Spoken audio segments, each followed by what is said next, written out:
2024, c'est l'heure du journal. 14e journée africaine de la médecine traditionnelle, la salle des fêtes d'Aqua à Douala a servi de cadre à la célébration de cet événement dans le littoral. En plus de l'exposition des produits issus de la pharmacopée traditionnelle africaine, une cérémonie protocolaire a été organisée ce 31 août pour commémorer comme il se doit cette journée. Rentrée scolaire 2016-2017, le décor est planté depuis ce matin à Garoua, capitale régionale du Nord, par les responsables de l'éducation de base de cette partie du pays. Objectif, poser les jalons de la nouvelle année scolaire. Ils se sont réunis dans la salle de conférence de la délégation régionale de l'éducation de base dans le cadre de la traditionnelle réunion sectorielle.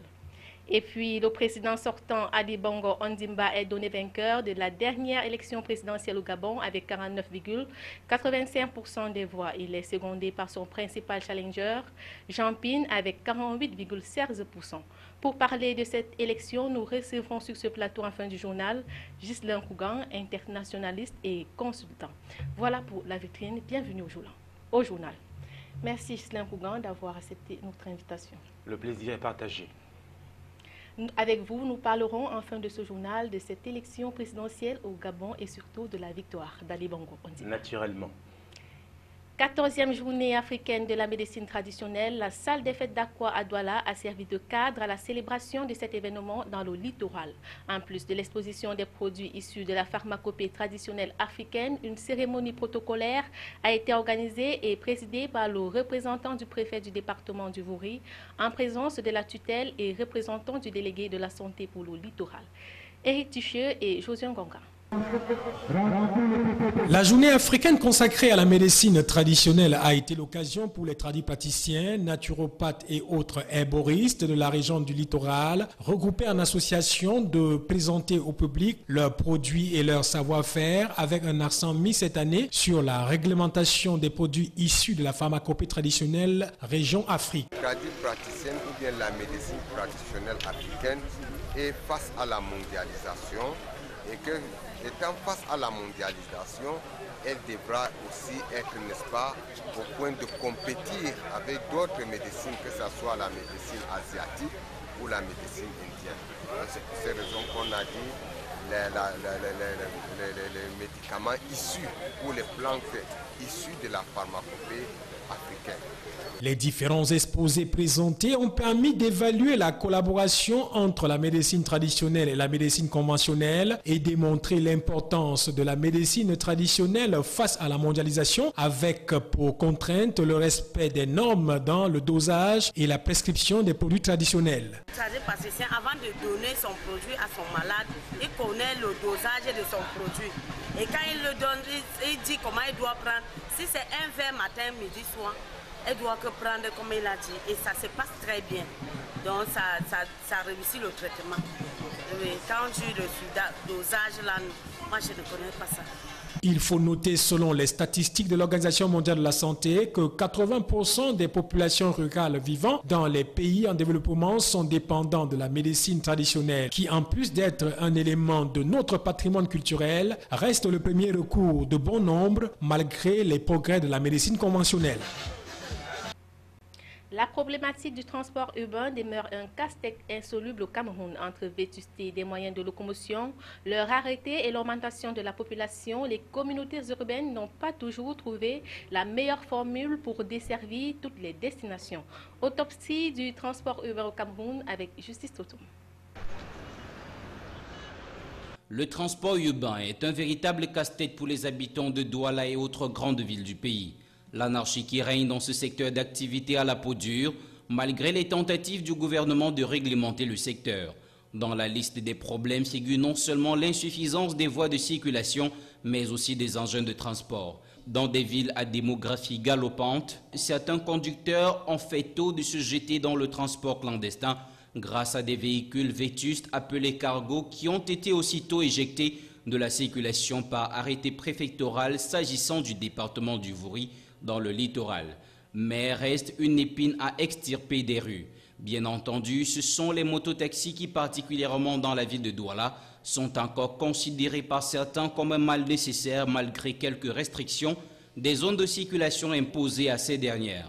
Cependant, les villes du Cameroun sont confrontées à une dure réalité qui met en évidence l'insuffisance des moyens de locomotion. Et pour pallier ce problème, les communautés urbaines ont mis en place des compagnies de transport urbain à l'instar de la Socatur qui ne parvient pas toujours à combler le déficit. Le gouvernement n'a pas pour autant fini de jouer ses cartes.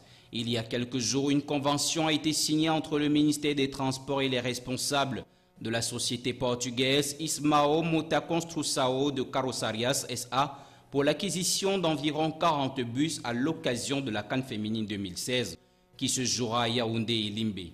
Ces bus à printemps seront définitivement injectés dans la circulation urbaine au crépuscule de l'événement sportif, notamment dans la ville de Yaoundé. Serait-ce la fin du calvaire pour les populations camerounaises, toujours en quête de plus de moyens de locomotion? Il en faut peut-être davantage. Éducation, fin de formation pour les jeunes de la 3e cuvée du service civique national de participation au développement pour la région du littoral, session 2016. Ils ont reçu leur parchemin ce mercredi 31 août des mains de Mme Okala Jeanne, chef de mission pour le littoral. Justice Totoum, Benoît Ndormou. Ils sont une centaine à avoir reçu leur parchemin de fin de formation et quelques fournitures scolaires. Pendant 30 jours, ces jeunes ont pris part à la formation relative au service civique national de participation au développement pour la région du littoral. En tant qu'ambassadeurs de la morale, ils sont chargés d'impulser une nouvelle dynamique chez leurs camarades. C'est pour préparer donc ces jeunes à être des responsables demain, pour prendre la relève du Cameroun de demain.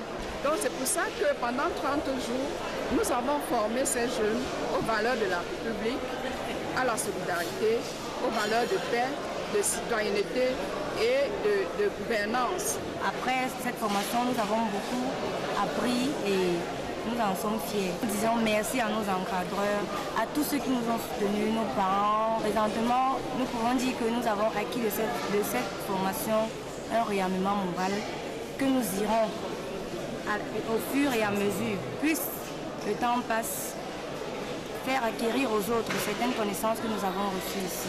L'Agence du service civique national de participation au développement, en abrégé ASCNPD, a été créée en 2010 par le décret présidentiel numéro 2010-384 du 23 décembre 2010.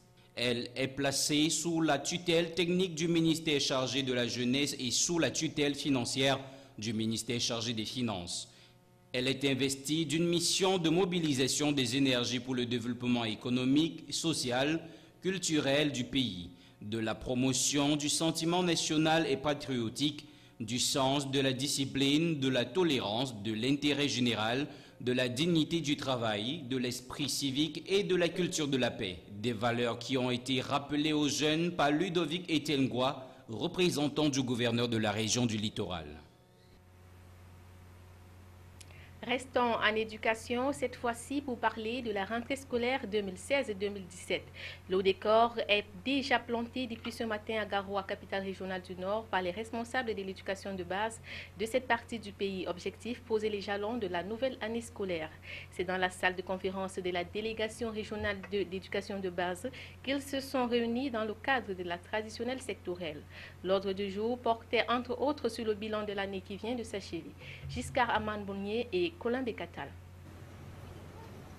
Dans le cadre de la traditionnelle sectorielle en prélude à la rentrée scolaire de l'année 2016-2017, le chef-lieu de la région du Nord a accueilli les responsables de l'éducation de base de cette partie du pays. Réunion qui avait pour but de faire le bilan de l'année qui vient de s'écouler, recenser les insuffisances et proposer des solutions, y remédier et enfin examiner l'état des préparatifs de l'année qui va bientôt commencer. La rencontre de Garoua a permis aux directeurs d'école, inspecteurs et autres responsables administratifs de l'éducation de base du Nord de recevoir les directives du gouverneur Jean Abaté Idi, non seulement pour une bonne rentrée, mais surtout pour une bonne année scolaire. Dans son allocution, il a demandé aux différents responsables de s'approprier les TIC, car l'analphabète d'aujourd'hui est celui qui ne maîtrise pas l'outil informatique. Il leur a aussi demandé d'être vigilants sur le plan sécuritaire avec des attaques perpétrées par Boko Haram, étant donné que l'ennemi ne dort jamais. Pour une rentrée effective, le 5 septembre, le gouverneur a tenu à faire certaines précisions. Nous pensons que dans l'ensemble, c'est une rentrée calme que nous allons pouvoir assister. toutes les mesures sont prises dans ce sens-là. Plusieurs exposés ont meublé la sectorielle de Garoua. Les instructions reçues n'ont plus qu'à être mises en pratique pour espérer relever les défis de la nouvelle année scolaire. Les participants à la sectorielle ont rassuré les parents d'une rentrée effective le 5 septembre et sont engagés pour que règne la paix et la sécurité. Le premier défi, c'est celui qui a trait à la sécurité. Le second, c'est l'effectivité de la rentrée le 5 pour que l'année puisse décoller sans heure. De manière générale, l'engagement était celui de travailler conformément aux normes conseillées par le ministère. Des idées qui rassurent une bonne rentrée au plaisir de la communauté éducative. Extrême Nord, les nouveaux responsables des 7 sessions RDPC du Mayokani prennent fonction. Ils ont été installés par le chef de la délégation permanente du RDPC dans le Mayokani, Tikela Kemone. Principale recommandation, tout mettre en œuvre afin que le Parti des Flammes rayonne lors des prochaines échéances électorales. Reportage. Se mettre résolument en ordre de bataille pour que le RDPC vibre à l'unisson dans le Mayokani et resserrer les rangs pour la conquête et la reconquête du terrain lors des prochaines échéances électorales. Telle est la mission assignée aux responsables élus des bureaux des sections RDPC, OFRDPC et OJRDPC du Mayokani. Les responsables nouvellement installés, chacun à la tête de l'une des 7 sections que compte le département, sont issus des dernières opérations de renouvellement des bureaux des organes de base. Le chef de la délégation permanente départementale du Mayokani, qui présidait la cérémonie, a exhorté les élus à s'acquitter de leur mission et à apporter leur contribution à la modernisation du parti. Bien, nous venons de les installer. Laissez-nous un peu de temps, nous allons observer s'il y a des modifications à faire, nous allons y apporter. Mais je suis sûr parce que l'élection présidentielle n'est pas l'élection législative. Chaque parti se bat pour sa propre chapelle dans les législatives. Pour la présidentielle, franchement, nous n'en avons pas peur. Les nouveaux responsables du RDPC dans le Mayokani devront donc tout mettre en œuvre pour rétablir la paix parmi les militants, de rompre avec les mauvaises habitudes du passé et de défendre les intérêts du parti en tout temps et en tout lieu. Pour y parvenir, ils devront compter sur l'accompagnement et l'encadrement des membres de la délégation départementale. La cérémonie qui s'est déroulée dans la salle de permanence RDPC de Kaélé s'est achevée par une motion de soutien au président de la République, président national du RDPC. Nouvelle audition en titre, le président sortant Ali Bongo Ondimba est donné vainqueur de l'élection présidentielle du 27 août dernier avec 49,85% des voix, suivi par son principal challenger, Jean Pin, avec 48,16%. Et pour en parler, nous recevons sur ce plateau Ghislain Kounga, consultant internationaliste. Ghislain Kounga, l'écart entre les deux candidats est assez mince. Ali Bongo l'emporte juste avec quelques voix devant Jean Pin. Oui. 1,69% pour être exact. L'écart est mince, mais il est surtout décisif puisqu'il permet au président sortant de briguer un nouveau mandat, un nouveau septennat.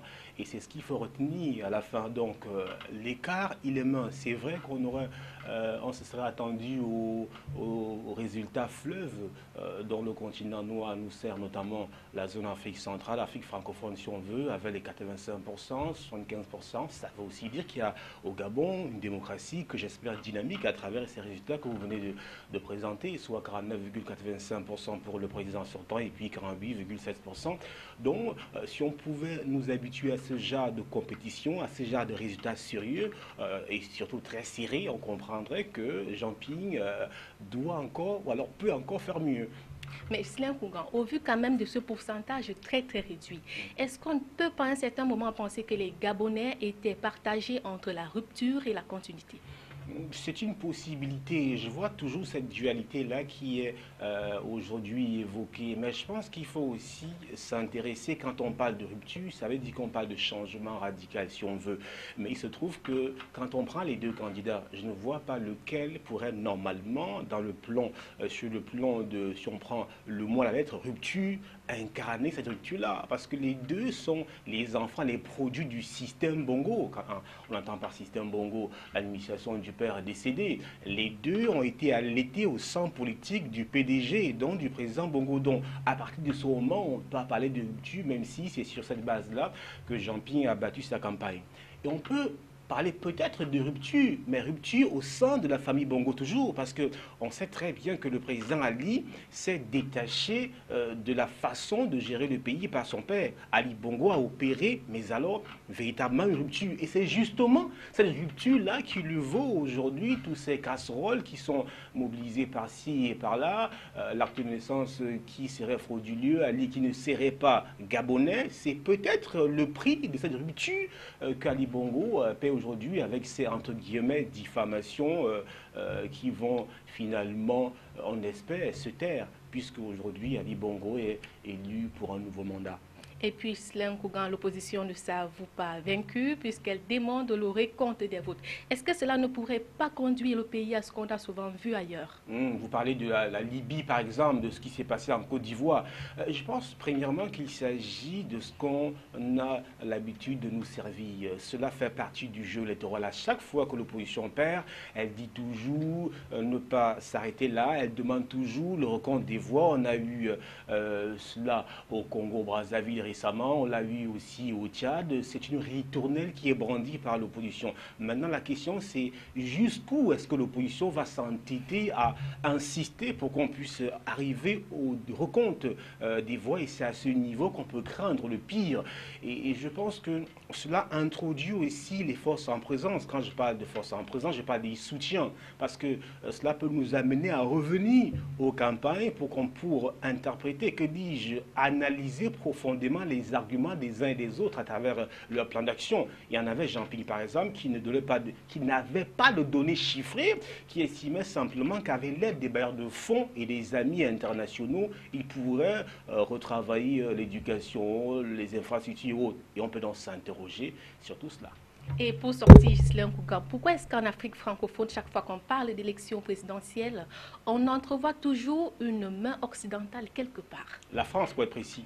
Parce que là, vous évoquez l'Afrique francophone, et effectivement, ça a été le cas durant toute la campagne électorale au Gabon avec Jean-Ping. On sait très bien qu'après la proclamation des résultats, avant même Jean-Ping est allé auprès des ambassades de France et puis des États-Unis au Gabon, on se serait vu, ou on aurait peut-être compris que Jean-Ping aille vers des chancelleries aussi africaines, mais il a préféré, donc on peut donc à partir de ce moment donné dire que Jean-Ping est le candidat de l'Occident ou de la France, si vous voulez, et s'il y a des éléments qui peuvent nous amener à le penser, puisque le Premier ministre français Emmanuel Valls l'avait dit sur une chaîne française, Ali Bongo n'était pas démocratiquement élu. Cela traduisait effectivement le choix de la France. On peut donc comprendre aussi la rupture dont vous évoquiez tout à l'heure, qui a effectivement une rupture, mais une rupture du Gabon par rapport au paternalisme, au cordon ombilical qu'il y avait entre le Gabon et la France, par exemple.